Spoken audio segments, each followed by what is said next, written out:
साम्राज्य सामान्यांचा असामान्य आवाज। शहराच्या धार्मिक, सांस्कृतिक आणि ऐतिहासिक परंपरेचे केंद्र असलेल्या श्री सिद्धेश्वर मंदिरात सध्या मकर संक्रांतीच्या पार्श्वभूमीवर भक्तीचे वातावरण निर्माण झाले आहे। या काळात भरत असलेल्या प्रसिद्ध गड्डा यात्रेमुळे मंदिर परिसरात भाविकांची मोठी गर्दी उसळली असून दरवर्षीप्रमाणे यंदाही 3 ते 4 लाख भाविक दर्शनासाठी आणि यात्रेच्या आनंदासाठी उपस्थित राहण्याची शक्यता आहे। याच दरम्यान श्री सिद्धेश्वर मंदिराच्या सभा मंडपाचे काम वेगाने सुरू असून येथे दगडावर अत्यंत बारकाईने आणि कलात्मक पद्धतीने कोरीव काम केले जात आहे।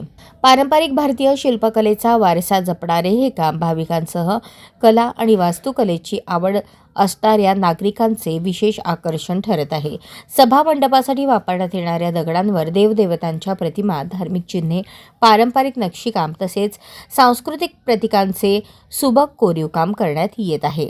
गड्डा यात्रेसाठी आलेले भाविक दर्शनानंतर सभा मंडपातील सुरू असलेले हे कोरीव काम आवर्जून पाहताना दिसत आहेत।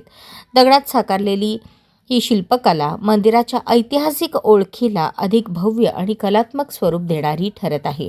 सभा मंडपाचे काम पूर्ण झाल्यानंतर हा भाग केवळ भक्तांसाठीच नव्हे तर कला, संस्कृती, इतिहास आणि वास्तुशास्त्राची आवड असणाऱ्यांसाठी एक प्रमुख आकर्षण ठरणार आहे।